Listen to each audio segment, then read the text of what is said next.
Web serials இனி டிவிக்கு முன்பே சன் நெக்ஸ்ட் ஆப்ல ஜாலியா எல்லாருக்கும் முன்னாடியே பாருங்க. இப்பவே சன் நெக்ஸ்ட் ஆப்பை டவுன்லோட் பண்ணி சப்ஸ்கிரைப் பண்ணுங்க. அர்ஜுன் மாமா போய் தேவியோட அப்பா அம்மாவை கூட்டிட்டு வருவாங்கன்னு பார்த்தா பிளான சொதப்பிருச்சத. சத்யாவா அர்ஜுன் மாமா இங்க கூட்டிட்டு வந்துட்டாரு. இவருக்கு அட்டாக் வரும்னு நானே எதிர்பார்க்கல. அப்பாக்கு இப்படி ஆயிடுச்சேங்கிற பதட்டத்துல அபி என்கிட்ட கேட்காம அர்ஜுனை வர வச்சுட்டான். இப்ப என்ன பண்றது? இனிமே அவங்க மறுபடியும் ஊருக்கு கிளம்பி போவாங்களா? தேவியோட அப்பா அம்மாவை கூட்டிட்டு வருவாங்களா? நமக்கு எதிரா தேவிய பகடக்காயா வச்சு சத்யா ஸ்ட்ராங்கா ஒரு கோட்டையே கட்டி வச்சிருந்தா. அந்த கோட்டையே இப்ப நம்ம உடைச்சாச்சு. தேவி இனிமே சத்யாவை நம்ப மாட்டா, என்ன மட்டும்தான் நம்புவா. அப்ப நம்ம பொறுமையா இருந்தா தேவி நம்ம கிட்ட எல்லாம் உண்மையா சொல்லிருவாளத்த. அதானே உங்க பிளானு? ஆமா, இத்தனை நாளா தேவியோட அப்பா அம்மா யாருன்னு தெரியாம இருந்தோம். இப்ப சத்யாவுக்கு தெரியும்னு நமக்கு தெரிஞ்சிருச்சு. சத்யாவால எங்கேயும் ஓடி ஒளிய முடியாது. அவளே வந்து என் காலடியில விழுந்தாகணும். விழுவா, எங்க போயிடுவா? கண்டிப்பா வந்து விழுவா. என்னம்மா, ஏதாவது யோசனை தோணுதா? இப்ப என்ன பண்ண போற? இந்த பிரச்சனை முடியணும்னா அதுக்கான தீர்வு 2 பேர் கையில தான் மாமா இருக்கு. யாருமா அந்த 2 பேரு?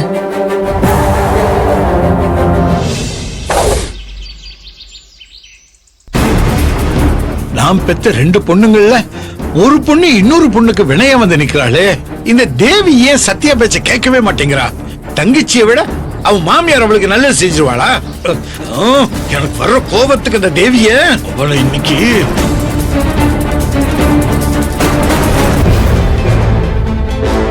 அப்பா ஏன் இந்த நேரத்துல போன் பண்றாரு? சொல்லுங்கப்பா. இனிமே உன் வாயால என் அப்பான்னு கூப்பிடாத. அப்பா என்னாச்சுப்பா? நீ என் பொண்ணா இருந்தா இப்படி ஒரு கேவலமான கீழ்த்தரமான காரியத்தை பண்ணிருப்பியா? உனக்கு மனசாட்சின்னு ஒண்ணு இருக்கா இல்லையா? இல்ல அதை கொன்னுட்டியா? அடி, உன்னை நாங்கெல்லாம் அப்பாவின்னு நினைச்சுக்கிட்டு இருந்தோம். ஆனா நீ அப்பாவி இல்ல, எடுப்பார் கைப்பிள்ளை. அப்பா ஏன்பா அப்படி எல்லாம் பேசுறீங்க? எனக்கு கோவம் தலைக்கு ஏறிக்கிட்டு சொல்லிட்டேன். ஏ பாரு, உனக்கு எவ்வளவு நெஞ்செழுத்து துணிச்சல் இருந்தா உன் தங்கச்சி சத்யா தான் உன்னை எல்லா பொய்யும் சொல்ல சொன்னான்னு கூசாம செல்வநாயகிட்ட உன் தங்கச்சி போட்டு கொடுத்திருப்ப. ஓ, அவ உங்ககிட்ட வந்து வத்தி வச்சிட்டாளா? டேய், அவ ஒண்ணு வத்தி வைக்கல, நடந்த விஷயத்தை தானே சொன்னா. ஆமா, உனக்கு கொஞ்சமாவது நன்றி விசுவாசம் இருக்கா? உனக்காக சத்யா என்னெல்லாம் பண்ணி இருக்கா கொஞ்சம் யோசிச்சு பார்த்தியா? உன் புருஷன் உனக்கு கிடைக்கணும், உன் மாமியார் உன்னை ஏத்துக்கணும், உனக்கு பிறக்க போற குழந்தைக்கு ஒரு அடையாளம் கிடைக்கணும்னு எவ்வளவு போராடி, எவ்வளவு பெரிய தியாகம் பண்ணிருக்கா. ஏய், உன் அப்பா அம்மா தாத்தா பாட்டி இவங்க செய்ய முடியாத காரியத்தை தனியாளாவே நின்று உன்னை அந்த வீட்டுக்கு மருமகளா கொண்டு போயிருக்கா. அவளுக்கு நீ காட்டுற விசுவாசம் இதுதானா? போதும்பா, போதும். இதெல்லாம் இன்னும் எத்தனை காலம்?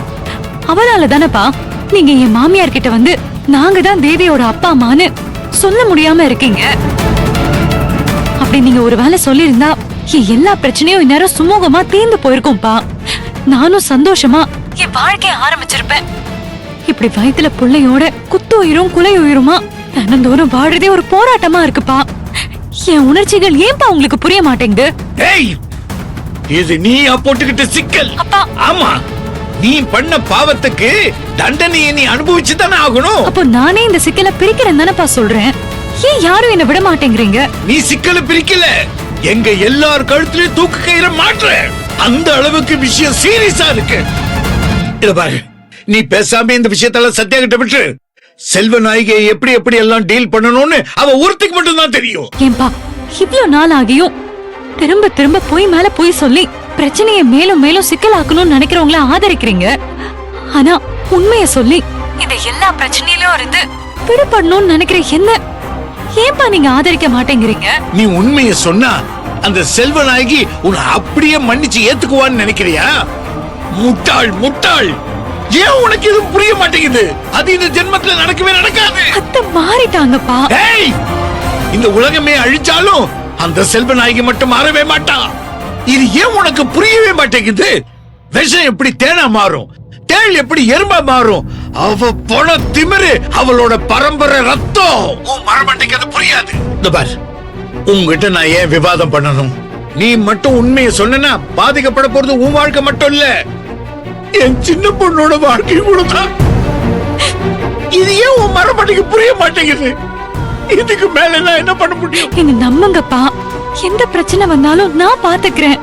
இத பாரு தேவி, நான் கடைசியா சொல்றேன், நீ மட்டும் செல்வநாயகி கிட்ட உண்மையை சொன்ன அடுத்த நிமிஷம் நானும் அம்மாவும் உயிரோடு இருக்க மாட்டோம். சத்தியமா உயிரோட இருக்க மாட்டோம்.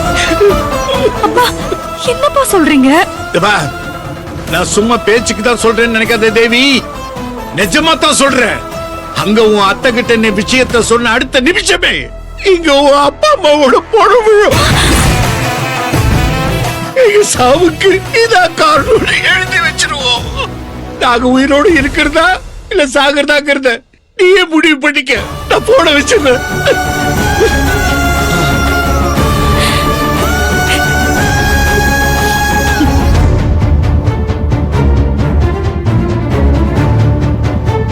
தேவி எங்க போன?